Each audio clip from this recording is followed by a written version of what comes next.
By executive order from the Office of the President of the Russian Federation, we recognize the state visit of Captain Ibrahim Traore of Burkina Faso as one of strategic importance. In honor of his leadership, composure, and strength, we extend full ceremonial recognition and an apology for any breach of protocol. The words echoed across Red Square, carrying on the winter air. Cameras clicked rapidly. Journalists scribbled notes. The crowd, mostly officials and approved observers, remained respectfully silent. This wasn't entertainment. This was diplomacy in its purest form, the language of symbols, of gestures, of unspoken meaning. Traore maintained perfect composure, his face revealing nothing of the surprise and vindication he felt inside. He acknowledged the salute with a precise nod, exactly as protocol demanded, neither overeager nor dismissive. Later, as the motorcade carried them back to their quarters, Ouattara finally let out a whoop of delight. "Did you see their faces?" he exclaimed, slapping his knee. The general was practically sweating despite the cold, and the journalists, they couldn't believe what they were seeing. Traore allowed himself a small smile. "It was unexpected." "Unexpected?" Ouattara laughed. "Number untold." The moment Ibrahim Traore changed global diplomacy, with a single gesture. The snow fell in whispers over Moscow, each flake dancing in the pale winter sunlight before disappearing against the ancient stones of the Kremlin. Ibrahim Traore rubbed his tired eyes and pressed his forehead against the cold window of the presidential aircraft. His breath fogged the glass as he stared at the unfamiliar white landscape below. "Never thought I'd see snow," he murmured to himself. The wonder of a boy from the hot plains of West Africa momentarily displacing the weight of leadership. The presidential uniform felt stiff on his shoulders. He'd always preferred simpler clothes. His mother had insisted on pressing it herself before he left, her weathered hands moving carefully over the fabric as she'd done when he was a schoolboy. "Remember who you are," she had said, straightening his collar with the same tenderness she'd shown when he was small. "Remember who sent you." "5 minutes until landing, Mr. President," his childhood friend, Ouattara said, appearing beside him with a steaming cup of tea. "Thought you might need this. You barely slept last night." Traore accepted the cup gratefully, their fingers briefly touching in a moment of simple human connection that cameras would never capture. "Thank you, old friend." "Nervous?" Ouattara asked quietly, so the others couldn't hear. Traore gave a half-smile. "Wouldn't you be? The big scary Russians and the young captain from Burkina Faso?" He sipped the tea, wincing at its heat. "My father would laugh if he could see me now. He always said I talked too little to be a leader." "Your father was wrong about many things," Ouattara replied, settling into the seat beside him. "But he'd be proud today, even if he'd never admit it." 3 days earlier, Traore had walked barefoot through his garden at dawn, the familiar red soil warm between his toes despite the early hour. It was a habit his grandmother had taught him, to touch the earth before important decisions, to remember where you came from. The memory of her weathered face came to him now, how she'd sit under the mango tree, telling stories of ancestors who had resisted colonial powers with nothing but their dignity. How she'd survived droughts and coups and poverty without ever losing her straight-backed pride. Ouattara had found him there, dew soaking the hem of his pants, a folder tucked under his arm. "Still walking around with no shoes like when we were kids?" Ouattara had teased, though his eyes were serious. "Keeps me honest," Traore had replied, wiggling his toes in the dirt. "What's in the folder? More bad news." "The Russians expect you to sign their mining rights agreement as written," Ouattara said, falling into step beside him, their shoulders occasionally bumping as they had since they were boys racing through village streets. "The terms haven't improved since last month." He brushed the earth from his hands with deliberate care. "Tell the delegation, we are not traveling to Moscow as supplicants.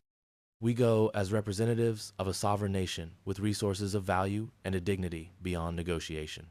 Now, as the plane descended through clouds over Moscow, Traore felt the flutter of nerves in his stomach that he never showed on his face. He was 34 years old, young for a head of state, and sometimes in quiet moments like these, he wondered if he was in over his head. A memory surfaced, his late mentor Thomas Sankara, whose portrait hung in Traore's office, telling him once, "The hardest thing about leadership isn't making decisions, it's living with them afterward." The plane's wheels touched down with a gentle thud, pulling him back to the present. Through the windows, he could see the Russian welcoming delegation, grim-faced military officers bundled against the cold, their breath visible in the frigid air. God, it looks cold out there, Traore muttered. Ouattara grinned. Should have packed your thermal underwear. If I freeze to death, make sure they write something dignified on my tombstone, Traore joked. Here lies Ibrahim Traore, who survived bullets but not Russian winter. They shared a quiet laugh, a small human moment before they had to don their official faces for the waiting cameras. Ready? Ouattara asked, straightening Traore's collar with brotherly familiarity. Traore took a deep breath. As I'll ever be. The aircraft door opened, and a blast of cold air hit him like a slap. Traore couldn't help but wince. Jesus, he whispered, people actually live in this? Focus, Ibrahim, Ouattara murmured, hiding a smile. You're a dignified head of state, remember? Traore squared his shoulders and stepped onto the stairs. The cold bit through his uniform instantly, and he had to fight the urge to shiver. He had grown up in a place where 85 degrees was considered a cool day. This was like walking into a freezer. But his discomfort vanished as he focused on the task at hand. Each step down the stairs felt significant, his mind replaying his grandmother's words. Walk like you belong anywhere your feet touch ground. He reached the bottom of the stairs, his breath forming little clouds in the frigid air. The Russian delegation stood in perfect formation, military officers in heavy greatcoats, their faces impassive beneath fur hats. One by one, they saluted as he approached. Except one. A tall officer in the middle of the line kept his arms rigidly at his sides as Traore passed. His eyes met Traore's directly, cold, dismissive, challenging. In military protocol, a missed salute to a visiting head of state was no accident. It was a message. You don't deserve this honor. Traore felt a hot flash of anger, the kind he'd felt as a boy when other children mocked his secondhand school uniform, when teachers treated him as less capable because he came from a poor family. For a millisecond, his step faltered. He wanted to stop, to confront this man, to demand the respect that was his due. Instead, he remembered his mother washing his only uniform shirt each night, telling him, "Let your work speak for you. The rest is just noise." So he kept walking, his face betraying nothing. Only the slight tightening of his jaw might have revealed his feelings to someone who knew him well. Behind him, he heard Ouattara's sharp intake of breath. His friend had noticed too, but neither man broke stride or acknowledged the insult. Later, in the warmth of the diplomatic vehicle taking them to their quarters, Ouattara couldn't contain himself any longer. "Did you see that? That bastard refused to salute you," he hissed, his face flushed with indignation. "We should file a formal complaint. That was deliberate disrespect." Traore looked out at the snow-covered streets of Moscow, at the ordinary Russians bundled against the cold, going about their daily lives.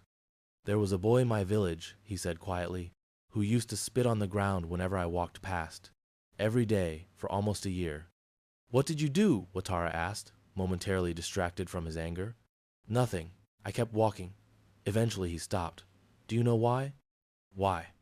"Because spitting only matters if someone stops to look at it." The senior intelligence officer leaned closer to the screen. "Isolate his face. Has he been assigned to previous African delegations?" "3 times, sir. Mali last year, Algeria in February, and the South African Trade Mission." "Were there similar incidents?" A pause. "No, sir. But there were notes in his file about certain views. I want complete surveillance on the Burkina delegation's reactions. Every conversation, every glance, and prepare a full dossier on Baranov's background and associations. Immediately." In his office overlooking snow-covered gardens, Vladimir Putin reviewed the security footage on a tablet. His face remained impassive as he watched the incident unfold, the same controlled expression he'd perfected over decades in power. His assistant Anton stood nervously by the door. Putin had been in a foul mood all morning due to complications with the Syrian operation, and now this diplomatic incident threatened to make things worse.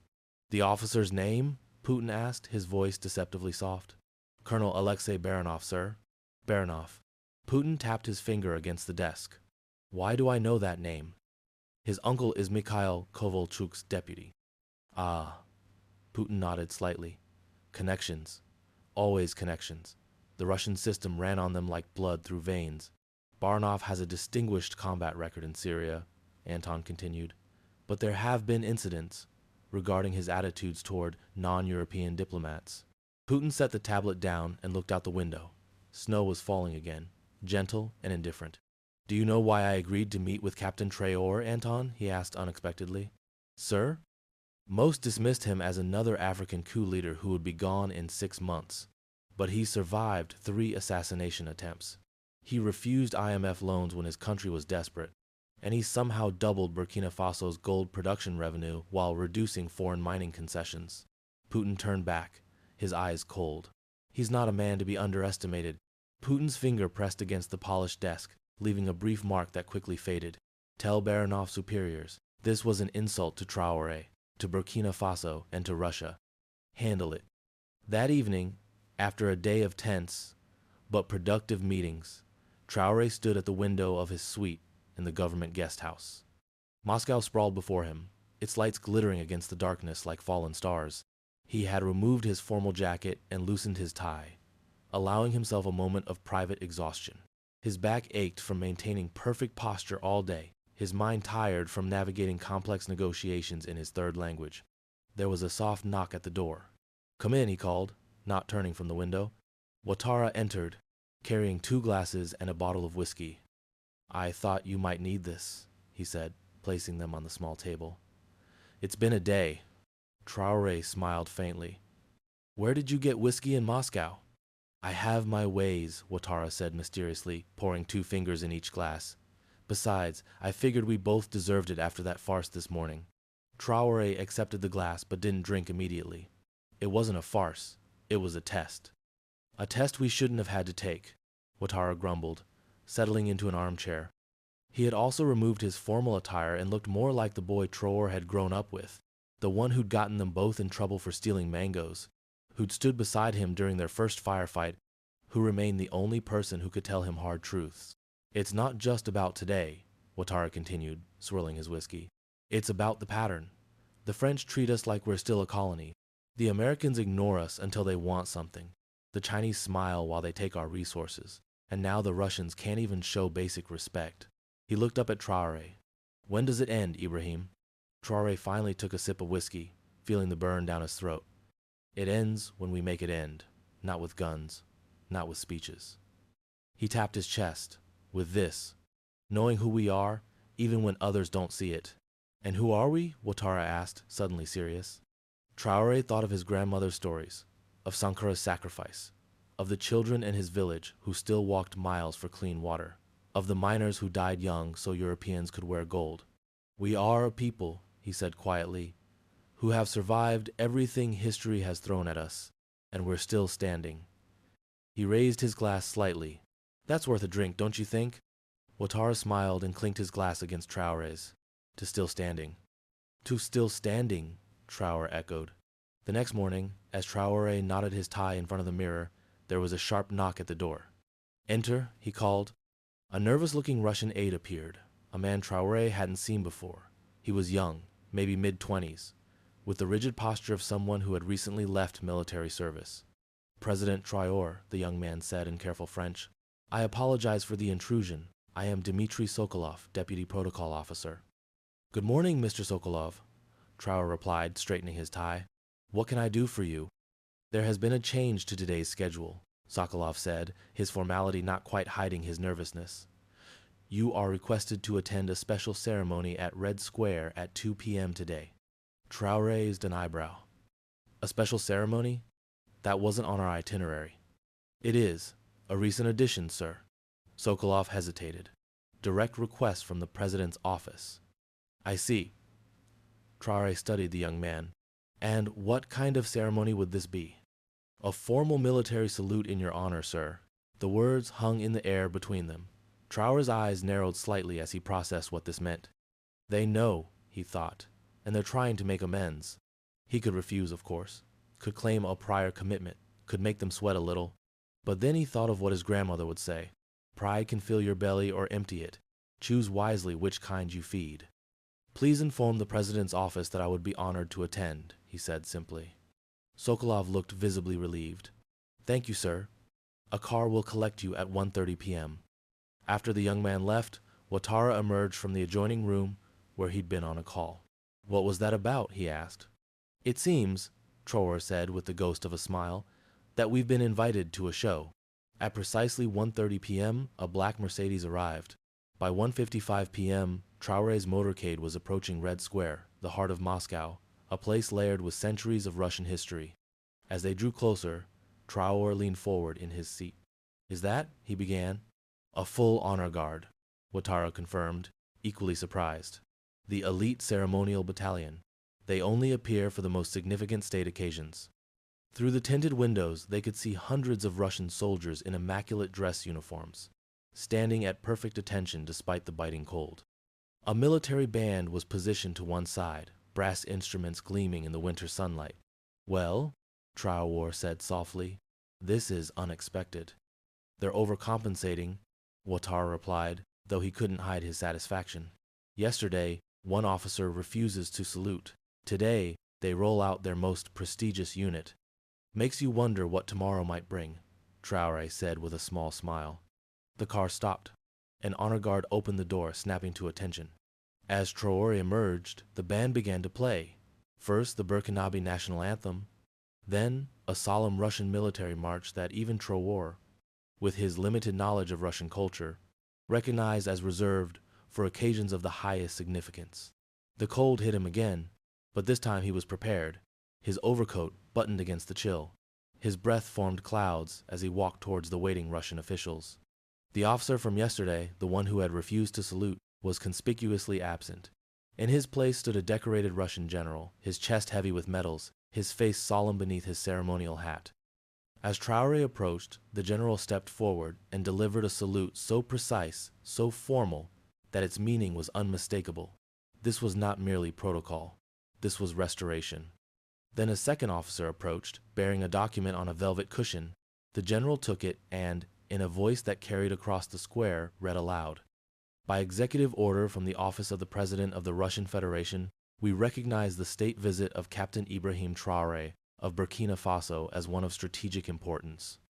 In honor of his leadership, composure, and strength, we extend full ceremonial recognition and an apology for any breach of protocol." The words echoed across Red Square, carried by the winter air. The crowd did not cheer. This was not entertainment. The soldiers did not smile. This was not celebration. It was a solemn acknowledgement that respect is not granted because of power, but earned through presence. That evening, in a private room within the Kremlin known only to a select few, Putin and Traore met alone. No aides, no translators, no recording devices. Just two men who had risen to power through different paths, but who shared an understanding of how the world's true mechanisms operated beneath its diplomatic veneer. "You handled the situation with restraint," Putin said, bypassing pleasantries. Traore inclined his head slightly. "Restraint is not weakness," he replied. "It is strength wearing patience." Something like respect flickered in Putin's eyes. He reached into his jacket and withdrew a sealed envelope, placing it on the table between them. "Inside is the order of permanent dismissal for the officer who failed to salute you." Traore looked at the envelope but did not reach for it. "I am not here to destroy a man's career," he said quietly, "only to affirm my country's honor." Putin studied him, this African leader, who spoke not with the desperation of those seeking favors, but with the certainty of one who knew his worth. "Very well," Putin said after a moment. "What would you suggest instead?" "Education, not punishment," Traore replied. "Let him learn what he failed to see, that dignity does not depend on latitude or longitude." A rare, genuine smile touched Putin's lips. "You are not what I expected, Captain Traore." "Few of us are, Mr. President, when we are finally seen."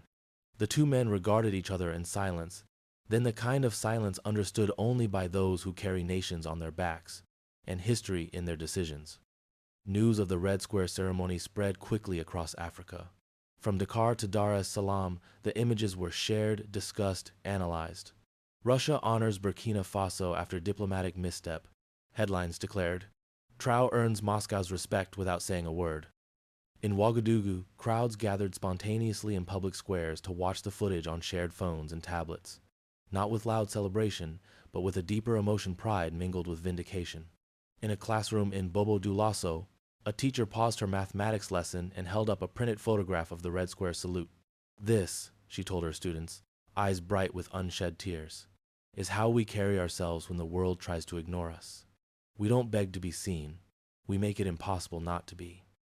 In Mali, university students debated the diplomatic implications late into the night. In Ghana, political commentators spoke of a new era in African international relations. In Nigeria, social media erupted with hashtags: number, dignity not negotiable number, Traore method number, Africa rising. But perhaps most telling was the conversation in a village elders compound outside Kudugu, where an old man who had lived through colonialism, independence, coups, and counter-coups watched the ceremony on his grandson's phone. "You see," he said, pointing with a weathered finger, "they did not salute him because he is powerful. They saluted him because he did not need their salute to know his worth." As Traore's jet prepared for departure from Moscow 3 days later, the negotiations had yielded unexpected results. The resource agreement had been renegotiated with terms far more favorable to Burkina Faso. A new defense cooperation protocol had been established, and, most surprisingly, a Russian trade office would open in Ouagadougou within 6 months. Standing at the aircraft window once more, Traore looked out over Moscow's lights glimmering against the darkness. He didn't speak of what had happened. He didn't need to, because dignity doesn't echo in headlines, it resonates in memory. And in that memory, a quiet victory had already been secured not just for him, or even for Burkina Faso, but for a continent too long accustomed to looking down rather than ahead. The return flight to Burkina Faso was quiet not in sound but in mood. The cabin hummed with routine activity aides preparing reports, Ouattara reviewing security protocols, the crew attending to their duties. But an undercurrent of something profound ran beneath the ordinary moments. Traore remained still, eyes fixed on the darkness beyond the window, mind moving between past and future.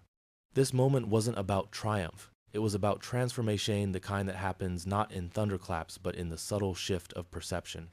His grandfather's voice seemed to whisper across time, "The loudest man in the room is often the weakest." The officer who had refused to salute hadn't insulted Traore personally. He had revealed his inability to recognize that an African leader dressed in the cloth of his people, bearing no Western pedigree or colonial approval, could arrive as an equal and demand recognition through presence alone. But the world was changing, and it wasn't asking permission. When the presidential jet descended through clouds over Ouagadougou, the late afternoon sun painted the red earth golden. Traore noticed immediately that the reception waiting on the tarmac was different, smaller, quieter than his departures usually warranted. Not because there was less enthusiasm, but because something had shifted in how his people saw him, and themselves. Students lined the airport fences, standing in respectful silence. Elders had come dressed in their finest traditional garments. Workers had paused their day to witness his return, but they didn't cheer or wave banners. Their silence was reverencia recognition that words were insufficient for what had transpired. As Traore's boots touched Burkinabe soil once more, a young lieutenant at the foot of the stairs raised his hand in a perfect salute. Traore returned it with equal precision, the gesture now carrying new weight, new meaning. That same evening, in the modest presidential office where Sankara's photograph watched from the wall, Traore reviewed the final diplomatic brief from Moscow with his closest advisors. The document included not only Putin's formal apology, but confirmation of agreements that just days ago had seemed impossible. And on the final page, an addendum he had not expected: